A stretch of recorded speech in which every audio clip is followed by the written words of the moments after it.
Seorang ojek online babak belur penuh luka sabetan pisau akibat mencoba mempertahankan sepeda motornya dari pelaku begal yang tak lain adalah penumpangnya.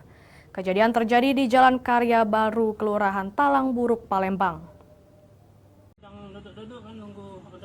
Inilah video viral seorang ojek online usai dibegal sepeda motornya.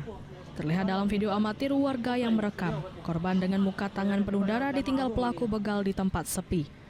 Beruntung ada warga setempat yang menemukan korban dan langsung membawanya ke rumah sakit. Kejadian ini terjadi di malam hari di Jalan Karya Baru, Kelurahan Talang Buruk, Sukarami, Palembang. Diketahui penarik ojol tersebut bernama Nelson Lanin, warga Jalan Muharijin, Kecamatan Ilir Barat 1, Palembang. Saat dikonfirmasi usai mendapat perawatan medis, kalau pelaku begal motor merupakan penumpangnya sendiri yang menumpang secara offline. Pelaku naik menumpang sepeda motornya dari swalayan PS Mall, minta diantar ke daerah Talang Buruk, Palembang. Setelah sampai, pelaku menodongkan pisau ke leher korban. Korban yang merontak mendapat luka yang cukup fatal di kepala dan di lengan. Oh, itu nak motor katanya.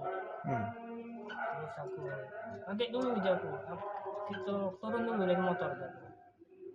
Jadi motor tadi standar tegak. Posisi mesin motor masih dalam keadaan hidup. Bertengkar kan saling ini saling agak-agakan. Soalnya dijulaknya aku lah, dijulaknya macam ini, aku tersungkur. Nah, disitulah dia beraksi pakai pisau tadi, pisau ngantem ada yang kena di sini kan, ini kena juga. Peristiwa pembegalan ini telah dilaporkan korban ke pihak kepolisian sektor Sukarami, Palembang, dan kini pelaku dalam pengejaran petugas. Dari Palembang, Guntur, iNews melaporkan.